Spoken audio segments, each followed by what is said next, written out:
বন্ধ হয়ে আসছে। আমি যাদের বেরোতে চাই আমি এই সম্পর্ক থেকে। বলছি এত যে এফোর্টস দিচ্ছি, এত এফোর্টস কেউ কারোর জন্য দেয় না, আমি দিচ্ছি। আমি এত অপেক্ষায় থাকতে পারবো না। দেখ ভাই, যে জিনিসটা যাচ্ছে সেটাকে যেতে দে। কেন জোর করে ধরে রেখেছিস? যেতে দে। দেখ, ধোঁয়াটাও যেমন বয়ে চলছে তেমন যেতে দে। কোনো জিনিসকে ধরে রেখে পাকিয়ে লাভ নেই, বুঝলি? বলছি কালকে থেকে না কফি খাবো, বুঝলি? আজকেও বা কেন চা নিয়ে এসছিস? কফি খেতাম।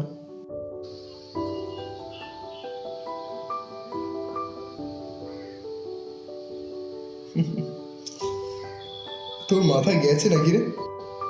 আরে কি বলছিস মানে? আরে চা কত দিনের অভ্যাস, এক মুহূর্তে ছেড়ে দেবো ভাই? সম্ভব নাকি? আমার দ্বারা সম্ভব না। এরকম চা থেকে কফিতে যাওয়া একদমই সম্ভব না। তুই গেলে যেতেই পারিস। আমি কেন বলেছিলাম বলতো চায়ের জায়গায় কফি আনতে? চা তো একটা ইমোশন, একটা অভ্যাস। তেমনই আমি একটা মেয়েকে ভালোবেসেছিলাম একা।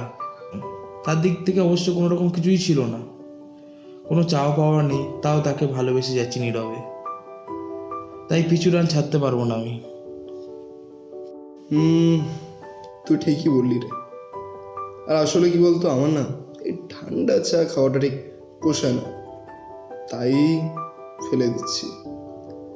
আর একটা কথা কি জানিস, তোর হাতে যে ওই সিগারেটটা রয়েছিল না, যেটা তুই এক থেকে দুটো টানি নিয়েছিলি মনে হয়, সেটা কিন্তু আর নেই। দেখ, পুরোপুরি ছাই হয়ে গিয়েছে। আর সত্যি বলতে কি বলতো, এই সিগারেটের আগুনটাও কিন্তু তোর জন্য একটা বারের মতো অপেক্ষা করে